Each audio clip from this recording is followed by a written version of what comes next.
며칠 전에 어떤 목사님 전화가 왔어요. 그랬더니 밑도 끝도 없이 기도받고 싶다고 기도하고. 아니 전화해서 뭔 얘기도 없이 그냥 무조건 기도만 해달라고.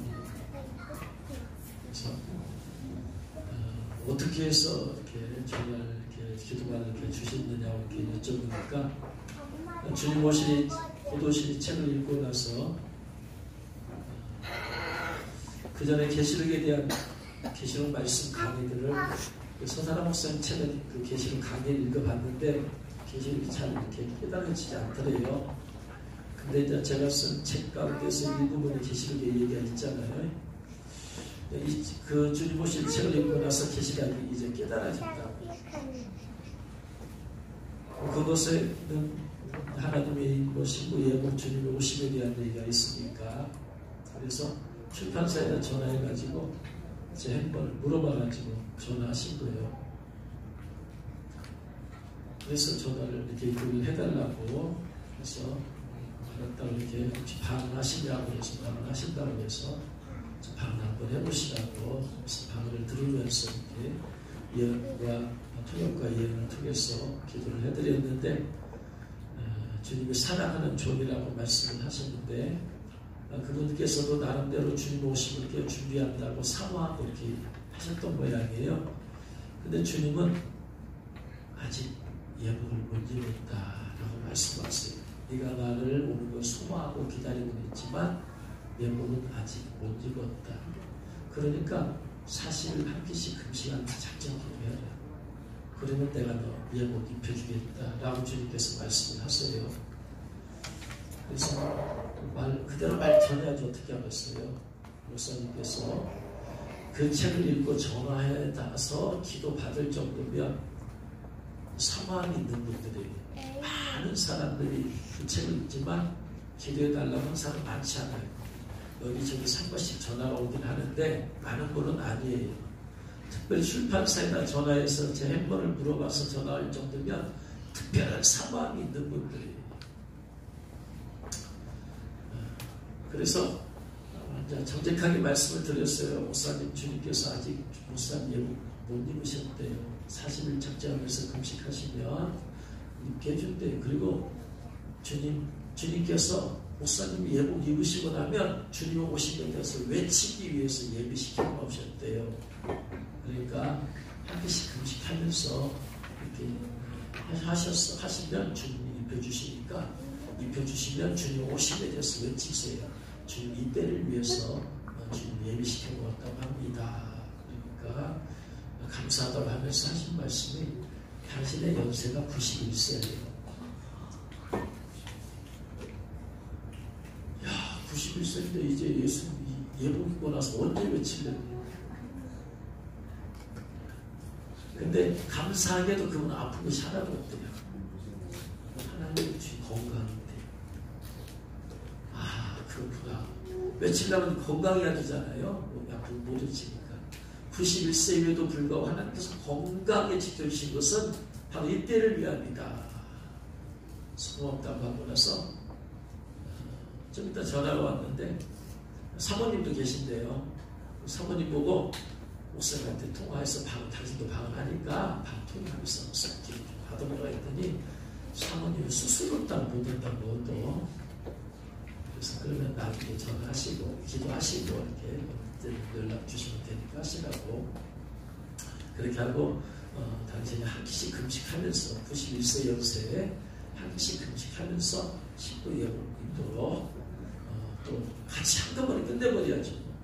하나님 일까지 같이 받도록 기도하시라고 시간 정해놓고 그렇게 하시라고 했어요. 그런데 나중에 이제 또 문자가 왔어요. 목사님 선교 이렇게 하고 싶은데 꼭 계좌 있으면 알려달라고. 그래서 책보만 나와 있잖아요.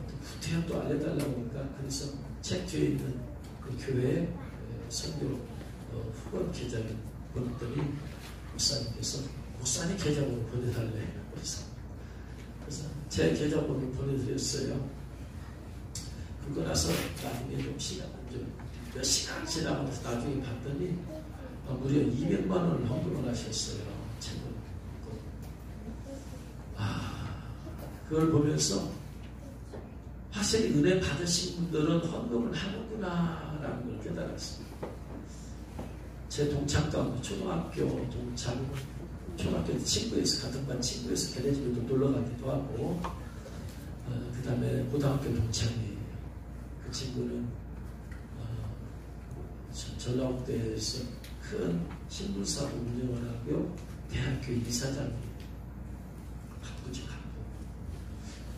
제가 동창들한테 책을 싹 다 돌렸을 때에 나중에 연락이 왔더라고요. 자기는 코로나 걸려서 그 모임에 참석하지 못했는데 책을 좀 보내달라고. 그래서 제가 책을 보내드렸어요. 갑부예요, 갑부.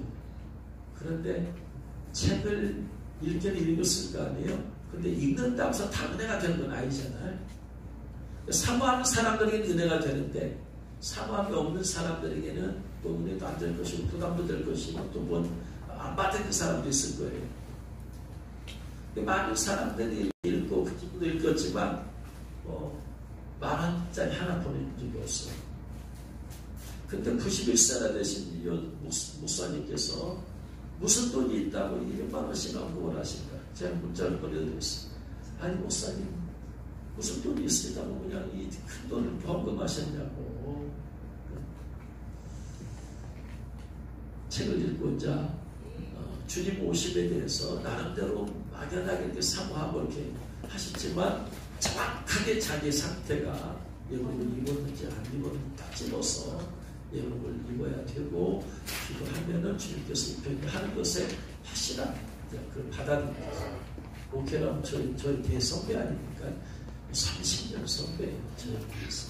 그럼에도 불구하고 순수한 마음으로, 사모하는 마음으로, 겸손한 마음으로 전화해서 기도를 해달라고 하시고 또 그렇게 기도하겠다고. 그래서 사모님하고 두 분이 같이 기도하시겠다. 40년 동안 작정하면서 시간을 사귀시.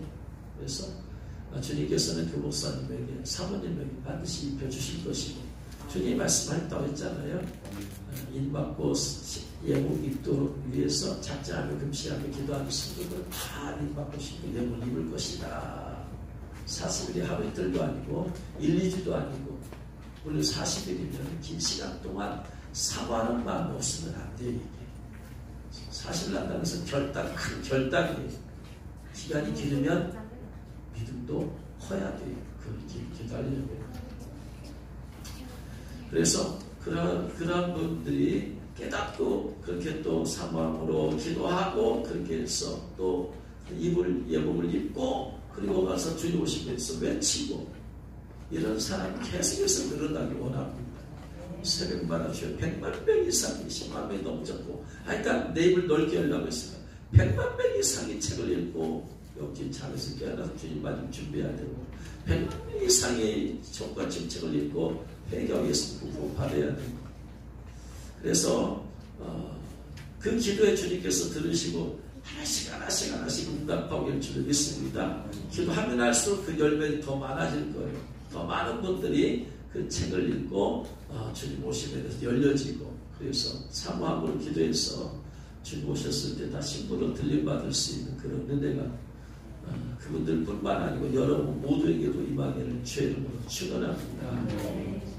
오늘 본문 말씀을 통해서 예수님은 언제 오실 것이냐 언제 오실 것이냐에 대해서 우리는 오늘 본문 말씀을 통해서 추측할 수 있어요.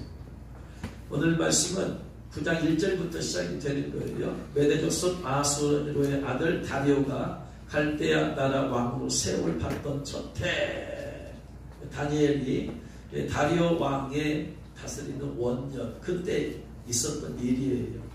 이때가 약 BC 538년 전 538년 전입니다. 근데 어느 날 책을 읽었어요. 예레미야의 예언서를 읽었는데 예레미야가 예언하기를 이스라엘 백성이 포로로 끌려간다. 바벨론에 포로로 끌려갔는데 하나님께서 말씀하셨다. 70년 만에 돌아오게 될 것이라고 말씀을 하셨다. 그 예언 내 책을 읽게 되었어요. 그 통치 원년에 나 다니엘이 책을 통해 여호와께서 말씀으로 선지자 예레미야에게 알려주신 그 연수를 깨달았으니 곧 예루살렘의 황폐함이 70년 만에 그치게 하신 것이라. 70년 만에 하나님께서 바벨론의 포로로 끌려간 이스라엘 백성이 30년도 아니고 40년도 아니고 50년도 아니고 60년도 아니고 왜 70년 만에 돌아오게 하십니다. 왜 그럴까요? 성경에서 70은 시년 아닙니다. 성경에서 70은 시년 50년이죠. 7이라는 숫자는 완전수예요. 완전수. 7이 완전수예요. 땅의 숫자 4와 하나님의 상비차 하나님의 3 더해서 7이에요. 곱하기 10도 완전수니까. 뭔가 70이라는 숫자는 완전함을 뜻하는 상징적인 숫자예요. 이 70년 만에 돌아오게 하신 것이 70이라는 숫자가 하나님께서 70년 만에 이스라엘이 단순히 돌아온다는 얘기가 아니고 인류의 종말의 역사를 이 71회로 잡은 것을 오늘 말씀하고 계십니다. 70이란 완전히 완전. 그래서 보니까 그 책을 읽고 나서 예레미야를 통해서 예언하신 말씀이 어디냐면요. 25장 12절 말씀 보면 예레미야서 25장 11, 12절 보면 이 모든 땅이 폐허가 되어 놀랄 일이 될 것이며 이 민족들은 70년 동안 바벨론의 왕을 섬기리라. 70년 동안 바벨론 왕을 섬기다가 70년이 끝나면 바벨론의 왕과 그 나라와 갈대아인의 땅을 그 죄악으로 말미암아 벌하여 영원히 폐허가 되게 하되 70년이 끝나면 70년이 끝나면 영원히 폐허가 되게 하겠다. 70이라는 숫자. 또 29장 10절에 여호와께서 이같이 말씀하시라. 바벨론에서 70년이 차고 나면 내가 너희를 돌보고 나의 선한 말을 너희에게 성취하여 너희를 이곳으로 돌아오게 하리라. 그런데 그때가 지금 BC 538년이라고 그랬어요. 근데 가만히 계산을 해봤어요. 그러면 예루살렘이 바벨론에게 멸망된 때가 BC 586년이거든요. 586년 그때 멸망했고 그 다음에 536년이야 지금. 586년 536년 아니 538년이야 지금 읽을 때가. 그러니까 약 50년이 지났어.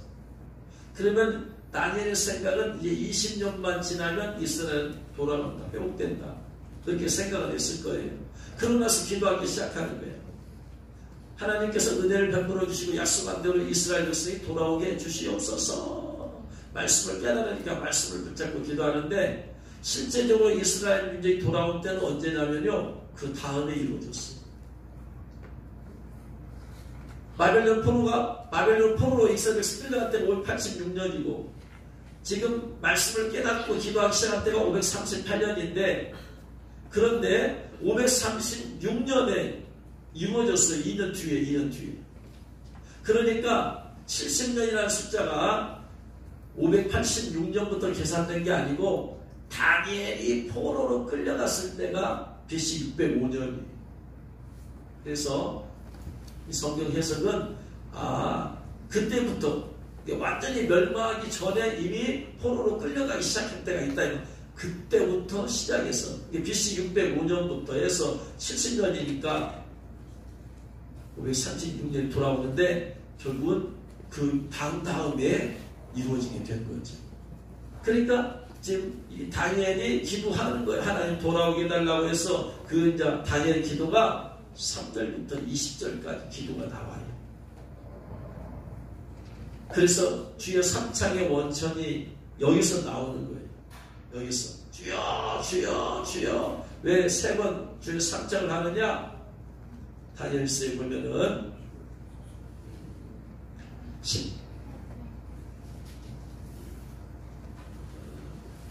그래서 보자.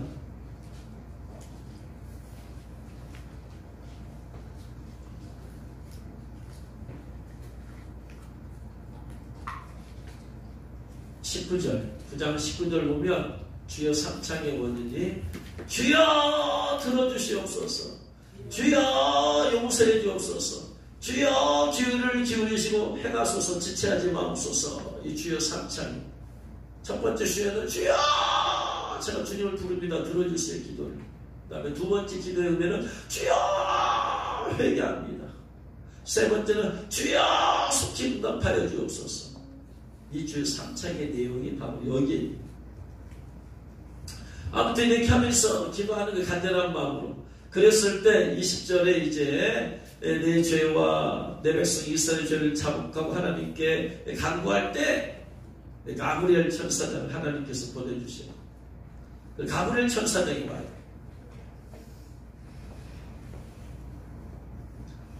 그래서 21절에 내가 기도할 때 이전에 환상 중에 본 그 사람 가브리엘이 빨리 날아서 저녁 제사 드릴 때쯤에 내게 이르더니 가브리엘이 말하는 거예요. 다니엘아 내가 이제 내게 치유와 총명을 주려고 왔다.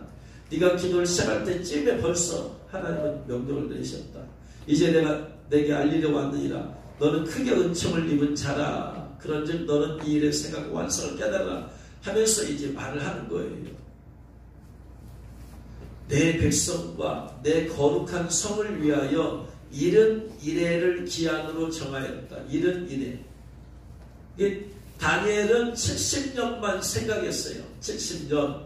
그런데 하나님이 가브리엘 천사장을 보내서 하신 말씀은 70년이 아니고 71회를 정해주셨어요. 70은 70인데 년이 아니고 1회야. 1회니까 한 1회는 또 몇이에요? 숫자가 7이죠. 이 77, 490년. 그러면 이 71회가 끝나면 허물이 그쳐. 인간의 죄와 허물이. 죄와 허물로 죽었던 우리 에베소 2장 1절에 보면 우리는 죄와 허물로 죽었잖아요.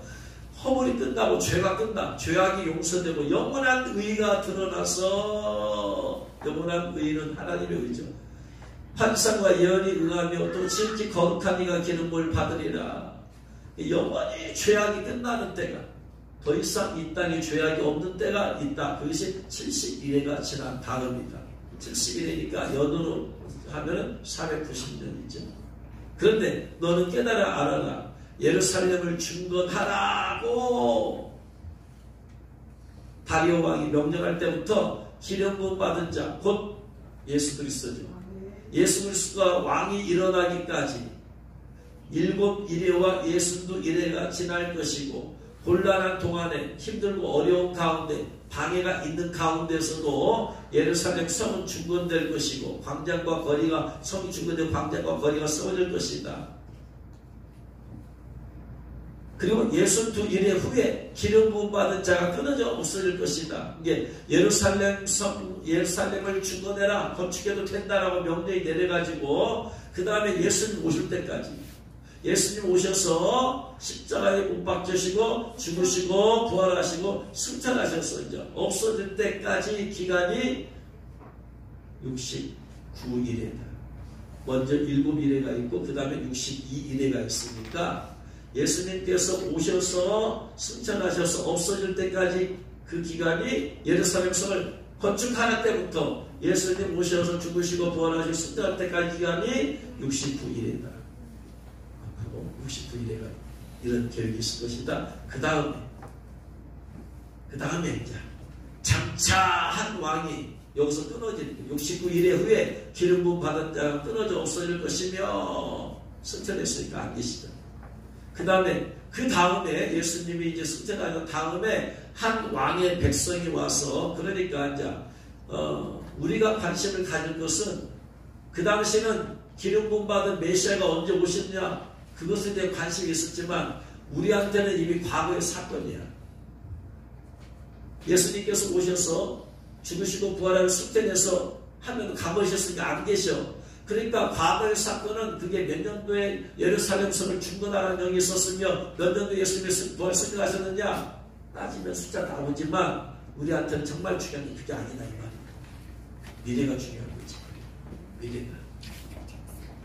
그 후에 장차 한 왕의 백성이 와서 한 왕의 백성이 온대. 그 성읍과 성소를 무너뜨려 예루살렘 성을 무너뜨려 버리고 성전이죠. 성전을 무너뜨려 버려. 그것도 과거에 과거에 있었던 일이야. AD 70년에 로마의 타이투스 장군이 와서 예루살렘 성 다 무너뜨려 버렸고 성전을 다 무너뜨려 버렸어요. 이것도 과거의 사건이야. 그의 마지막은 홍수의 휩쓸림과 될 것이며 또 끝까지 전쟁이 있으니 확고한 것이 작정되리라. 그가 한 왕의 백성, 그가 많은 사람들과 더불어 한 일해 동안에 언약을 굳게 맺고, 여기서 그는 뭐냐? 한 왕의 백성, 다른 말로 말하면 적그리스도. 근데 한 왕의 백성을 이미 로마의 타이투스 장군이 이렇게 했어요. 근데 로마의 타이투스 장군만을 의미하지 않아요. 적그리스도를 의미하는데 적그리스도는 오지 않았어. 그래서 성경에는요, 적그리스도에서 말하기를 진짜 마지막 적그리스도는 미래에 나타날 적그리스도인데, 이제까지 적그리스도를 상징하는 것들이 많이 있었어요. 이스라엘 핍박하고 그런 것들, 예를 들어서 바벨론이 적그리스도의 상징, 아수르, 로마, 이런 나라들이 이스라엘 핍박하고 그랬잖아요. 이들이 적그리스도의 상징이야. 로마 타이투스 장군도 적그리스도의 상징이야. 근데 진짜 적그리스도는 아니야. 왜? 진짜 적그리스도는 마지막에 나타나야 되니까. 그래서 한 왕의 백성이 여기서 역사적으로 말하는 로마의 타이투스 장군인데, 타이투스 장군이지만 타이투스 장군도 끝난 게 아니고 적그리스도를 상징하는데 아직 오지 않은 적그리스도. 그러니까 한 왕의 백성은 뒤로만 의미하는 게 아니고 앞으로 오지 않은 적그리스도에 대해서 말하는 것입니다. 적그리스도가 있어야 예수님의 공중 강림도 있으니까, 같이 맞물려 있으니까. 그래서 성경학자들이 바로 이것을 적그리스도라고 다 해석을 그렇게 하고 있어요. 이견이 없어. 그러니까 9장 27절에 이제 그가 장차 미래적으로 많은 사람들과 더불어 한 일해 동안에, 한 일해니까 7이죠. 7년이죠. 7년의 동안에 언약을 굳게 맺고, 이게 7년 평화 조약의 근원이 여기서 나와요. 많은 사람과 더불어 적그리스도가 7년 평화 조약을 맺죠. 그런데 7년 평화 조약을 맺죠, 적그리스도가.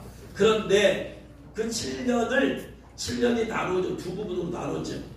그 일의 절반, 3년 반이죠.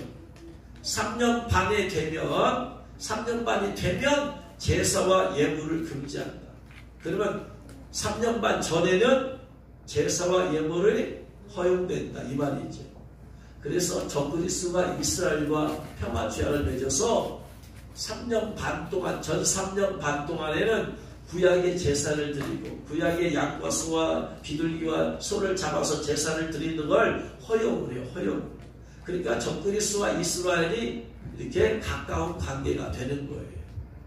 근데 이래의 절반에 딱 이렇게 되려면, 제사를 드리려면 반드시 뭐가 있어야 돼요? 성전이 있어야 돼요. 성전에서 제사를 드리니까. 그러니까 적그리스도가 이스라엘로 하여금 제3성전을 지을 수 있도록 해주고, 그 다음에 제사도 드릴 수 있도록 해주고, 그 다음에 예물을 드릴 수, 구약처럼 피 죽여서 피 뿌려서 하는 그 예물 그대로 재현되게 해주고. 그러니까 지금도 이스라엘은 정치적인 메시아를 기다리고 있잖아요. 근데 그가 와서 성전을 짓도록 허용해주고 도와주고, 구약의 제사를 그대로 지낼 수 있도록 해주고, 제물도 그렇게 할 수 있도록 해주고, 전 세계는 동물 애호가들은 도대체 이게 뭔 일이냐, 저렇게 잔인하게 죽이면 되겠느냐 안 되겠냐 막 떠들어도 적그리스도를 보호를 해주겠죠. 그러니까 이스라엘은 이 적그리스도가 메시아인 줄 안다, 이 말이에요. 그래서 3년 반 동안, 전 3년 반으로 나눠졌는데 3년 반 동안에는 우호적인 관계가 되는데, 3년 반 후에 딱 되니까 마귀가 이제 적그리스도에 확 들어가 버려서 역종하니까 제사 금지, 예물 금지. 그때부터 본색이 드러내, 적그리스도. 포악하여 가증한 것이 날개를 의지하여 설 것이며, 포악하여 가증한 것이 적그리스도. 날개를 의지하여 설 것이며, 또 이미 정한 종말까지 진노가 황폐하게 하는 차, 적그리스도에게 쏟아지리라. 그래서 이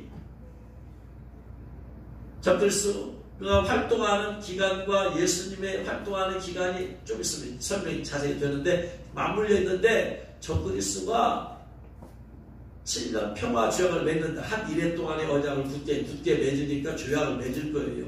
그럼 조약을 맺으면 TV에 다 나오게 되어 있어. 7년 평화 조약을 맺었다. 누가 이스라엘하고 그럼 그가 적그리스도의 보나마나 뻔해. 다 드러나게 되어 있어. 그런데 그 7년이라는 기간이 절반으로 나눠지더라. 전 3년 반, 후 3년 반. 전 3년 반에는 이스라엘과 우호적인 관계, 후 3년 반에는 이스라엘을 핍박하는 관계. 전 3년 반에 우호적이 있다가 제사 금지, 예물 금지하니까 이스라엘 백성이 돌아서죠. 저건 메시아인 줄 알았더니 아니구나. 돌아서고. 그리고 거부하죠. 그러니까 적그리스도가 이제는 이스라엘 후 3년 반에는 핍박하는 기간이 되겠죠. 그래서 그러면은 이제 계시록으로 가서 한 일에 7년 조약이 두 부로 나눠진다고 했어요. 전 3년 반, 후 3년 반. 그러면 계시록에 보면 전 3년 반에 대한 내용이 나오는데요. 후 3년 반의 내용이 나오는 게 어딘가를 찾아보면 언제 적그리스도가 출현하는 걸 알 수가 있어요. 언제. 전 3년 반, 후 3년 반은 숫자예요, 숫자. 달수로 말하면 몇 달, 전 3년 반. 3년 반이면 달수로 말하면 몇 달? 네? 네? 42달. 날수로 계산하면 42달에다가 며칠 곱하라? 30일 곱하라. 거기에서 한 달은 30일이니까. 그러면 며칠이 30 곱하기 42, 3이 6, 3, 4, 12, 1260일. 그렇죠? 그러면 계시록에서 42달 혹은 1260일 이게 나올 때가 있어요. 계시록 11장 보시면 계시록에서 3년 반을 암시해요. 3년 반을 나오는 3년 반이라는 기간이 달수로 말하면 42달, 날수로 말하면 1260일이다. 이렇게 다니엘서에서 전 반절로 나눴으니까 반드시 그게 일치되는 게 있어야 되지. 11장 1절에 또 내게 지팡이 같은 갈대를 주며 말하 이를 일어나서 하나님의 성전과 제단과 그 안에서 경배하는 자들을 책략하되 성전 박방마당은 책략하지 말고 그냥 두라. 이것은 이방인에게 주었으니 그들의 거룩한 성을 42달 동안 짓밟으리라. 42달 동안 거룩한 성을 이방인들이 들락날락할 수 있도록. 그러니까 성전이 지어진다 이 말이지. 지어졌으니까 들락날락하지. 42달을 동안 짓밟으리라 하면서 또 내가 나의 두 지인에게 권세를 주리니 그들이 굵은 베옷을 입고 며칠을 예언하리라. 1260일을 예언하리라. 처음으로 나오는 3년 반을 의미하는 기간이 여기서 나와. 그러니까 처음에 나오는 3년 반은 이게 언제다? 전 3년 반을 의미하는. 그 전 3년 반 동안 있는 일이 또 뭐다? 두 증인이 예언한다. 적그리스도 전 3년 반 동안에 두 증인이 같이 활동한다. 적그리스도가 활동하면서 7년 평화정을 맺으면서 두 증인도 같이 활동을 해. 근데 평화정을 7년으로 맺었지만 내용을 보면 반절로 나눠져 있다. 전 3년 반은 우호적이다. 이스라엘에게. 후 3년 반은 이스라엘을 핍박합니다. 전 3년 반 봤더니 그 전 3년 반 동안에 두 증인이 활동을 하더라. 그럼 이 사건이 언제 나타난 사건이냐? 11장 3절 이하로 쭉 내려가 보면 좀 4절부터는 그들은 이 땅의 주 앞에서 있는 두 감람나무 두 촛대, 두 증인을 두 감람나무 두 촛대라고 하죠. 쭉쭉쭉 내려가요. 그래 가서 그들이 영활동하다가 순교하죠. 순교하고 죽었다가 다시 3일 반 만에 부활해요. 10절, 11절 두 선지자 땅에 산 자를 괴롭게 함으로 땅에 산 자들 그들의 죽음을 즐거워하고 기뻐하여서 예물을 보내리라 하더라. 3일반 후에 하나님께로부터 생기가 그들 속에 들어가며 그들의 발로 일어서니 구경한 자들이 크게 두려워하더라. 하늘로부터 큰 음성이 있어 이리로 올라오라 하자 두 증인이 뭐하더라? 휴가하더라. 그들이 듣고 구름을 타고 하늘로 올라가니 그들의 원수를 구경하더라. 그때 지혜나 성이 3분에 무너지고 하면서 그 다음에 15절에 그 다음에 그들이 부활 승천하고 나서 나타난 사건이 뭐다? 15절에 일곱째 천사가 나팔을 불매. 그러니까 그 전 사건 전부 다 몇 번째 나팔 사건이요? 6번째 나팔을 불고 난 다음에 누가 나오더라? 적그리스도가 출현한다. 그죠? 6번째 나팔을 불고 나서 적그리스도가 출현하더라. 이들이 부활 승천하고 나서 7번째 나팔을 불었잖아. 6번째 나팔을 불고 난 다음 사건이에요. 그래서 6번째, 이게 이제 6번째 나팔 어디서 부냐면 9장 13절에서 불어요. 9장 13절에서. 13절에서 6째 천사가 나팔을 불매! 그랬어요. 그랬더니 14절에 6째 천사의 말을 큰 강이 우라하되 결박한데 천사를 놓아주라! 했더니 놓아주었더니 연월시에 이르러 사람 3분의 1을 죽이기로 예비된 자들이다. 그래서 6번째 나팔을 불게 되면 세계 전쟁이 일어납니다. 전쟁이 일어나서 3분의 1이 순식간에 죽어버리더라. 순식간에 죽는 전쟁은 핵전쟁밖에 없어요. 3분의 1이 죽어. 그러면 이제 전쟁을 3분의 1 죽었으니까 3분의 2가 남았어. 75억 가운데 25억이 죽고 이제 나머지 50억도 운전하다 할 수가 없어요. 왜냐하면 후폭풍이 있잖아. 네? 핵전쟁 이후에 갑자기 핵이 뭐 없어진 게 아니잖아. 전 세계가 이제 막 난장판이 된 거지요. 그런 와중에 적그리스도가 딱 들어가요. 그러면서 두 주인도 같이 딱 드러나서 그래서 적그리스도가 평화조약을 딱 내죠. 그 전쟁이 하고 나서 세계 전쟁이 있고 나서 그래서 그 다음에 이스라엘 성전이 건축이 돼요. 그 과정에서 성전이 건축될 수 있도록 돕는 이가 바로 적그리스도다. 이스라엘과 평화조약을 맺어가지고 그래서 이스라엘 보장을 내주고 성전 시설도 도와주고 구약의 제사진을 도와주고 다 오는 거예요. 그러니까 이스라엘 그가 메시아인 줄 아는 거예요. 메시아다. 드디어 메시아가 왔구나. 근데 두 증인이 활동을 하게 되어지죠. 그게 메시아 아니다. 잘 들어라. 메시아 아니다. 그거 적그리스도다. 그렇지. 예수님 아직 안 오셨지. 적그리스도가 출현했어. 아직 안 오신 상태예요. 그러면 후 3년 반 사건이 있어야 되잖아요. 후 3년 반 얘기가 나와야 되잖아. 근데 지금 전 3년 반은 6번째 나팔 불고 나서 그것이 끝나고 나서 7번째 나팔을 불었어요. 7번째 나팔을 11장 15절에서 불었는데 그 다음 12장 사건은 넘어오면 12장이 뭔 일이 있냐면 하늘에 큰 이적이 보이니 해를 온 입은 한 여자가 있는데 그 발 아래 달이 있고 그 머리에 12별이 발을 썼더라. 이 여자가 아이를 베어 해산하게 되면 아파서 애를 쓰며 부르짖더라. 그래서 이 여자가 누구다? 이스라엘 말한다. 이스라엘을 상징한다. 지금 해를 온 입은 한 여자 이스라엘 상징한다.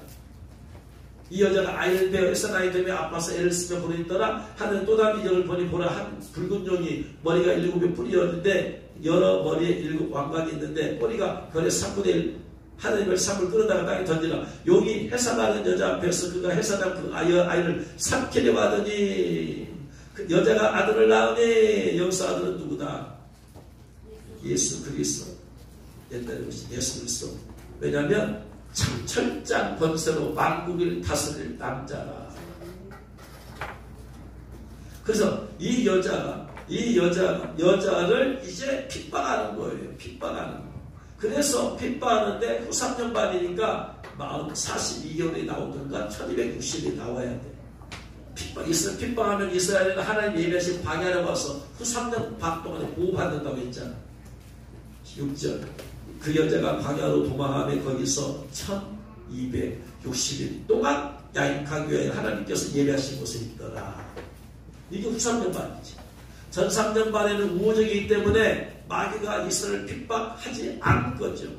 적그리스도 우호적이니까. 근데 이제 7년 평화조약의 반대를 딱 주임해 제사 금지, 예물 금지니까 이스라엘 백성이 저거 메시아가 아니구나, 적그리스도구나, 우리 거부한다. 그러자 그들을 핍박하죠. 그래서 그들 가운데에서 이마에 하나님의 인을 받은 14만 4천이 광야로 도망하게 되는데 거기서 1260일 후 3년 반이죠. 3년 반 동안에 하나님의 보호하심을 받게 되더라. 그래서 이 두 번째 후 3년 반이 바로 그 여자라고 하는 이스라엘의 핍박과 보호받는 기간 이게. 그래서 이렇게 나눠진 거예요. 지금 전 3년 반에는 42개월 동안 이방인 성전이 지어져서 이방인이 마음껏 들락달락거리고 그래서 이방인에게 밟히고 그리고 두 증인이 전 3년 반 동안 1260일 동안 예언하고 그리고 나서 후 3년 반 딱 되니까 3년 반 되니까 마귀가 적그리스도에 들어가서 이스라엘 핍박하니까 그때부터 이스라엘이 이제 도망가고 핍박하고 이것이 1260일 후 3년 반 얘기죠. 이해되나요? 계시록에서 이렇게 기간이 1260일이 이렇게 기준을 통해서 나눠져 있단 말이야. 그러면 예수님은 언제 오시냐 이 말이에요. 그러니까 6번째 나팔이 불게 되어지면 전 세계 전쟁이 일어나서 그 전쟁의 결과로서 전 세계 인구의 3분의 1, 25억이 죽는다. 그것을 수습하는 과정에서 적그리스도가 부각이 되어지고 적그리스도가 이스라엘과 평화장을 맺고 7년 평화장을 맺어요. 그러면서 7년 평화제약이 시작되면서 그러면서 두 주인이 활동이 시작되지. 그래서 전 3년 반 동안에는 성전도 지어지고 그러면서 제사도 지내고 예물도 바치고 다 잘 3년 반도 잘 지내가다가 3년 반 딱 되면은 마귀가 적그리스도에 들어가서 급변해버리죠. 제사 금지 우직하게 끝났어요. 예물도 금지 끝. 그러면서 데살로니가후서에 자기를 섬겨라. 자기가 성전에 앉아서 나를 섬겨라. 나를 섬겨라. 자기의 정체를 드러내. 그러니까 이스라엘 백성이 우리 당신을 거부한다. 당신은 적그리스도다.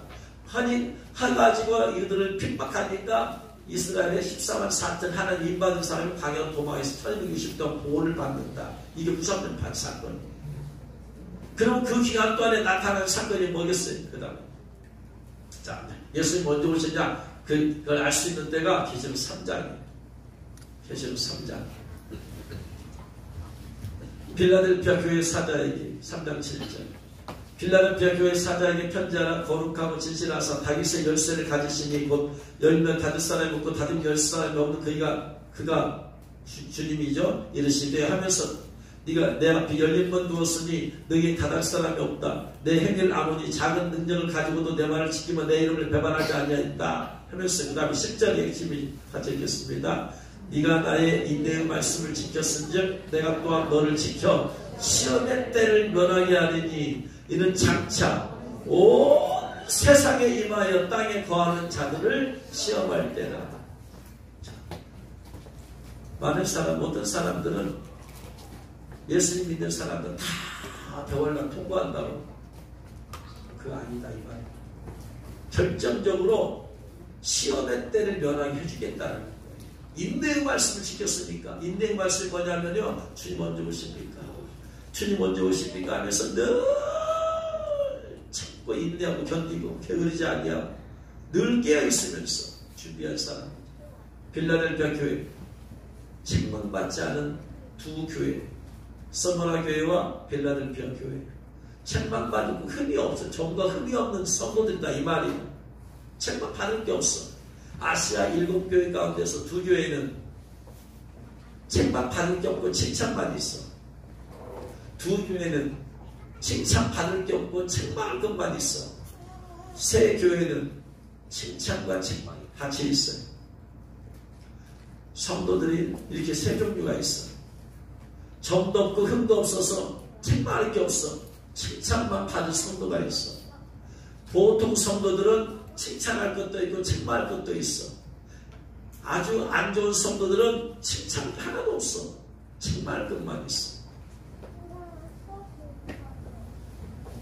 그래서 이 빌라델피아 교회와 서머나 교회는 칭찬할 것이 없는 칭찬밖에 할 게 없다 이 말이야. 그러니까 뭐냐? 네가 인내의 말씀을 지켰다. 네가 좋은 능력을 가지고도 내 말씀대로 살려가 했었다. 배반하지 않겠다. 그러니까 시험의 때 내가 너에게 면해주겠다. 근데 이 시험의 때라는 게 언제냐? 장차 온 세상에 임하여 온 세상 사람들에게 임하여서 땅에 있는 사람들을 시험하는 거예요. 모든 사람, 온 세상이니까 전 세계죠. 전 세계 사람들에게 임해서 땅에 거하는 자들을 시험할 그런 때예요. 그러면 요한계시록에서 온 세상 모든 사람에게 임하여서 그들을 시험하는 사건은 계시록에서 딱 하나밖에 없어요. 계시록 13장. 온 세상 사람들에게 임하여서 그들을 시험할 사건은 계시록에서 딱 하나밖에 말하지 않잖아. 13장 16절. 그가 모든 자, 온 땅에 거하는 모든 자에게 하나 사건밖에 없어. 온 세상에 거하는 모든 사람에 대해서 시험한 것은 여기밖에 없어. 모든 사람, 키가 작은 사람, 어린애나 큰 자나 부자나 가난한 자나 자유나 종들에게 오른손이나 이마에 표를 받게 하고 누구든지 이 표를 가진 자 외에는 매매를 못하게 하나니 이 표는 짐승의 이름이다. 그 이름에 쓰라 6표 모든 사람을 다 받아야만 돼. 이 표 없으면 매매를 할 수 없어. 근데 이 적그리스도가 다스려서 전 세계를 그렇게 다스릴 때를 어떻게 해주겠다? 피하게 해주겠다. 피하게 해주겠다.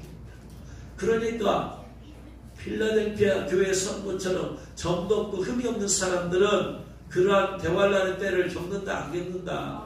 안 겪고 그 전에 휴거시켜 주신다. 할렐루야. 결정적인 단어예요. 신부들, 주님의 신부들은 점도 없고 흠도 없는 순결한 신부들은 대환란 할 때 하나님께서 지켜주신다.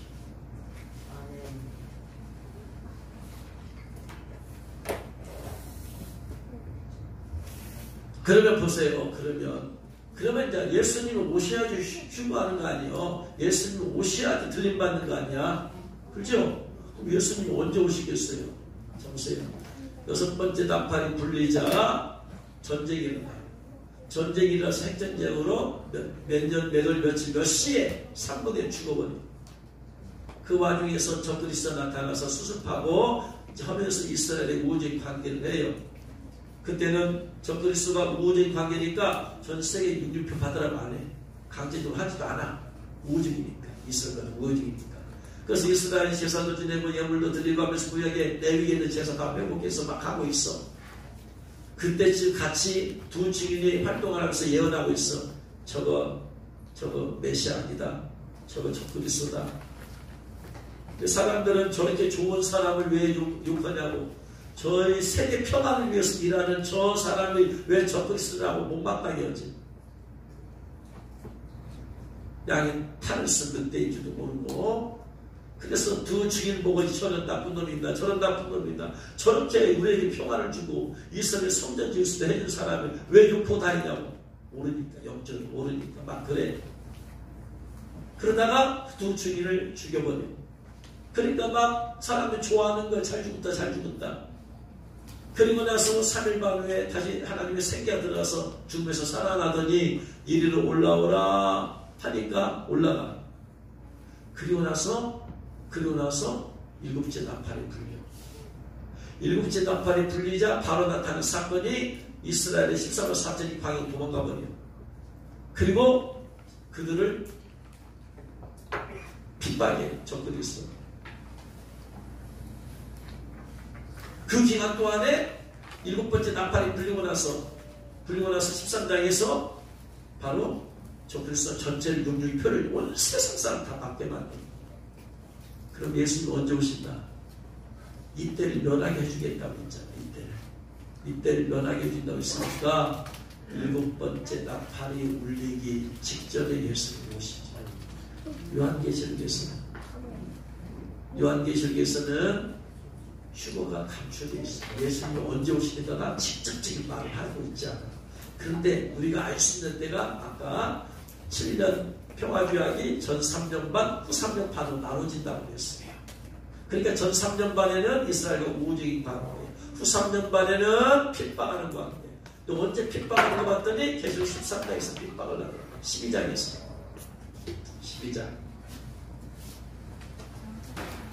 12장에서 해를 옷 입은 여자 이스라엘 핍박하고 그러잖아요. 그러니까 이때가 바로 이제 대환란이 오는 때니까 빌라델피아 교인들에게 환란의 때를 면해주겠다 하겠으니까 7번째 나팔 불리기 전에 오시죠. 그럼 6번째 나팔을 불리고 나서는 전쟁이 있고 적그리스도가 출현하는 걸 우리도 본다고 했어요. 대란전서에서 신부된 성도들도 다 적그리스도가 나타나는 걸 보게 된다라고 되어 있어요. 그러니까 우리도 6번째 나팔에 다 살아있어요. 경험해야 돼. 전쟁하는 거 경험해야 돼. 이스라엘 제사 섬겨 지는 것도 보게 되어 있어. 이스라엘에서 제사 지는 것도 다 보게 되어 있어. 두 증인의 예언활동 3년 반 동안 한 것도 보게 되어 있어요. 그러니까 우리는 적그리스도를 뻔히 알 수 있어. 계시록에서 성경에서 말해주고 있잖아.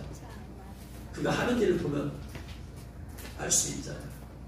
그리고 그 계시를 7년 평화적에 3년 반 딱 언제부터 조약이 언제까지 있을 거 아니야? 그 조약의 그 가운데 딱 토막대쯤에서 예수님 오시. 그때가 바로 어느 때냐? 바로 같이 두 증인에게 죽었다가 살아났어. 이들이. 그리고 나서 이리로 올라오라. 두 증인이 이리로 올라오라 할 때 들림마다 올라가지. 그게 휴거죠. 그래서 우리는 두 증인들과 함께 휴거하게 되는 그때 주님 오시는. 계시록에서는 언제? 바로 7번째 나팔이 불리기 전에 오신다. 이거예요. 그래서 우리는 아직도 첫 번째 나팔은 우리도 경험하지 못했어. 아직도. 첫 번째, 두 번째, 세 번째, 네 번째 다 경험하게 되다 5번째 하나님의 일을 안 받은 사람이 황충지하기 바라. 경험해야 돼. 그래서 하나님의 일을 받아야 돼. 6번째 나팔을 불리고서 제게 3차 대전이 일어나는 거 우리도 경험해야 돼. 그게 적그리스도가 나타나는 거 우리가 보게 되어져.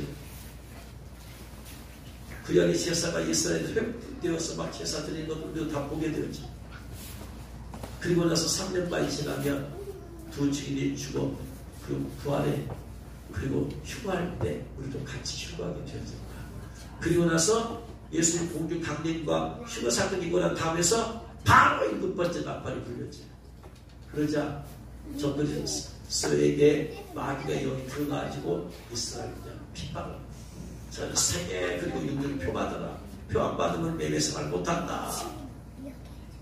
그래서 본색이 드러난 것이 바로 13장에 전생 온 세상의 모든 사람들과 표 받게 합니다. 이걸 보고 14장에서 이스라엘 14년 4천이 광야로 도망하게 되어버리죠. 그래서 거기서 이스라엘 인받은 사람 14년 4천 얘기가 나오죠. 그래서 라오디게아 교인 같이 미지근한 성도들은 다 대환란으로 들어가게 되었죠. 빌라델피아 교회처럼 책만 받을 것이 없는 정도 없고 흠도 없는 거룩한 신부들은 다 인내의 말씀을 지켰으므로 이 세상에 거해서 모든 사람 시험할 때는 피하게 해주기 때문에 빌라델피아 교회 성도들은 다 휴거해버리고 이 땅에 라오디게아 교회 성도들처럼 뜨겁지도 않고 차갑지도 않은 미지근한 성도들은 다 대환란으로 들어가게 되었어요. 그래서 대환란을 통과하는 교회 성도들은 라오디게아 교인들이에요. 그러니까 우리가 대환란에 들어가지 않으려면은 라오디게아 교인 되면 안 돼. 네가 뜨겁지도 않고 차갑지도 않고 뜨거워서 열심인 것도 아니고 차가워서 교회를 안 나온 것도 아니고 미지근하게 그냥 교회 왔다 갔다 주님 대환란을 내쳐버려. 거기서 그러면 믿음을 연단을 받아야 돼요. 믿음의 연단 받아서 이기는 방법은 표를 거절하는 방법밖에 없다. 표를 거절해. 능력이 표 받으면 지옥에 간다고 되어 있습니다. 그래서 이렇게 예수님께서 계시록에서는 예수님이 언제 오시느냐? 그렇구나. 전 3년 반, 3년 반을 계기로 했으면 가운데 시점이 전 3년 반이 끝나는 시점에 예수님 오시는구나. 그때는 몇 달 며칠 것이 아무도 모르죠. 앞으로 일어날 일인데. 그렇죠? 첫째 나팔 제하고 시작 안 됐는데 벌써 뭐 예수님 오신다 어쩐다. 아니죠. 그래서 나팔 제하기 얼마나 오랫동안 될지는 아무도 몰라요. 아무도 몰라요. 다만 우리가 해야 될 것은 뭐냐? 그 나팔 제한 가운데서도 우리의 믿음을 지키려면 깨어 기도하는 방법밖에 없더라.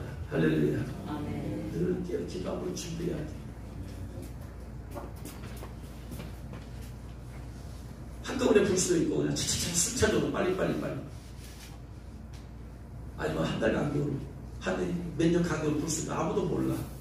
중요한 것은 바로 5번째 나팔장을 피할 수 있는 방법은 하나님의 일을 받아야 되고 주님으로서 들림받는 방법은 친구 예복을 입어야 된다.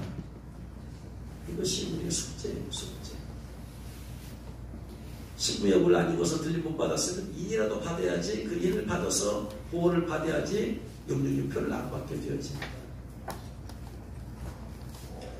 그래서 하나님이 들림받지 못하고 들림받는 모든 성도는 반드시 하나님의 예복을 입어야 되니까 그래서 새 예루살렘 성 안에 들어가려면 반드시 다 예복을 입어야 돼요. 신부들만 성 안에 들어가니까.